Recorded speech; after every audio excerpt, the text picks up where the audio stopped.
Welcome back. Thank you very much for staying with us. Now, SAA's financials have been flying under the radar for years, but it's finally going to be audited by the Auditor-General. However, it remains unclear how SAA operations are being funded. This week, the Standing Committee on Public Accounts was briefed by the Public Enterprises Department. Minister Pravin Gordhan says the deal with strategic equity partner Takatso is still on, but he declined to say any more about it. Today, Scopa will get, or rather, an update from the SIU, the NPA, as well as Hawks regarding investigations into SAA and other state-owned entities.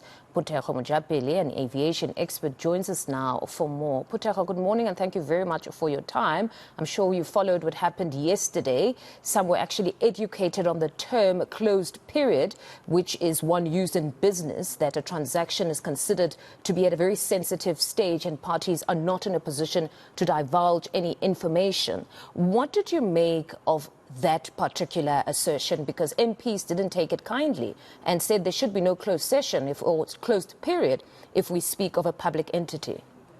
Good morning, and to your viewers. I think this deal has been marred with a lot of controversy, and to be told that the deal is, it's at a sensitive stage, I think it's not necessarily helping us as a public. First of all, SAA is a public entity. That's a public money that is going to be used. It's a public asset. Therefore, anything that is public asset needs to be given to us as a public. And therefore, I just don't think that was good enough. But this deal has been marred with controversy. And I don't think that it's surprising to see the likes of Gideon Novik resigning from this executive of the Takatso. And I think it's long overdue. And we are going to see more and more people that believes in the, in transparency, really moving out of this kind of deals, because clearly, we've been waiting for more than a year, and we still see being told that there's been, due diligence being done, and we don't know when they're going to finish this so-called due diligence. Speaking of Gideon's resignation, what do you make of the fact that now we're seeing an elevation of this issue of a conflict of interests that one would assume arose from the very onset, because the company existed from the very beginning. But it seems that now much is being made of the fact that a conflict of interest would have existed between Takatso and Lyft. We have raised this concern about this conflict of interest from the beginning when this deal was announced, particularly on the issues of the Global Airways, because Global Airways is a player. And at that particular time, Mengo was very much active in the stance. And we raised these issues, if this is going to be merged or what's going to happen. Now, when they start mentioning the issues of Gideon being part of the Lyft, which is now competing directly with SAA, surely this is something that they have agreed to. Surely they knew what they were doing at that particular time. And I just don't think that that excuse is something that we are going to buy in the industry. I think it is something that they should have dealt with it. And personally, I'm not buying that. I just think that is an excuse. They just didn't do proper diligence at the time when they were closing this deal with Takatso. Some seem to share your sentiments that there is a desire to deflect from the real reasons he left, which he said was the lack of communication around the deal and the raising of funds. He wasn't sure where the funds were going to come from. The reason why also I think he has resigned, this is a speculation from me. I think with the revelations that we have seen from the International Air Services Licensing Council, taking some of the routes from SAA and making them, to be compared with everybody else who wants to get into the industry.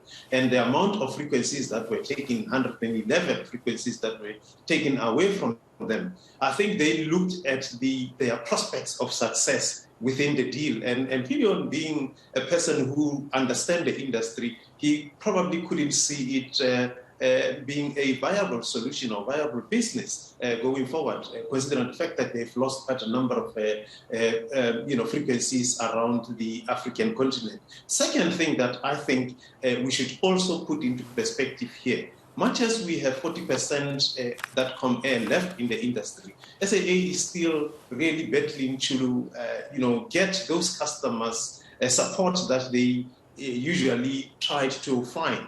And also the third thing here that we also, consider should be the international airlines that have flooded our market. You've got now United operating to New York, and you have now other services from Europe that are now coming into South Africa. So internationally, I just don't think that SAA, will have a better position to compete with these others that are here. So he carefully calculated his moves and say, it doesn't look like, we are going to have a successful business here.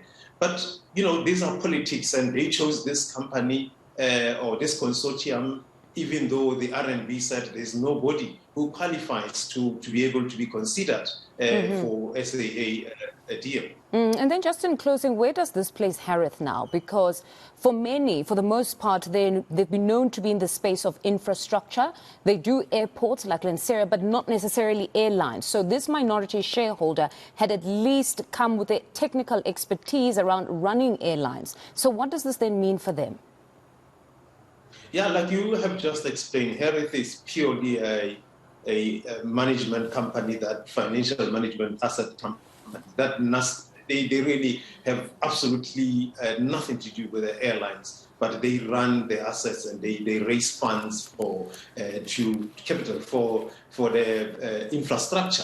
And I think Gideon having to leave this deal, it's going to really create a little bit of a nightmare for them. They need to find somebody. They need to find some expertise somewhere else, somebody with the, track record of, that Gideon that he has brought into this, and find that person like yesterday and put that person in place and make sure that he understands where the deal is and how things are going to be. But if that doesn't happen, we are going to see I think even the court cases that are going is going to be really a nightmare for them to navigate going forward. Phuthego, rather, on the face of it, does this deal look like it would be favourable for South Africa in this instance? Because what we know is that Harith doesn't want to inherit any of the historic debt.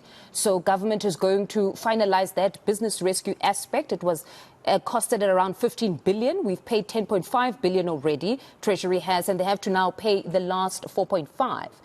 Is this deal, just on the face of it, with the scant details, does it look like it would be beneficial for citizens? I believe that we have been losing as citizens and taxpayers of South Africa under the SAA. We've lost quite substantial. And, for Treasury and everybody, particularly Portfolio Committee, having to hear that we are going to possibly continue taking out money and pay in historical debt that SAA accumulated, it's going to be, a hard pill to swallow for South Africans. And I just don't think that having a South African partner to be considered, I think we were better off by having somebody, some Middle East companies that are running successful operations to be given a stake in SAA. And we've seen that. Even the British Airways, it's some international companies are running it. It's not necessarily a British company that has a stake. I think we should have really, to be honest, we should have considered somebody outside the borders who was already having something already on the market running, the likes of Emirates, the likes of, the Qatar and so on. I think we should have seriously considered that. But locally, it's going to be very difficult for us. We are going to continue paying. It's going to be liable to us. And I just think that we should have done things much better. But there's a court case. Let's hope that the results of that court case that's going on will at least give us a way forward as to what is it that eventually we are going to do.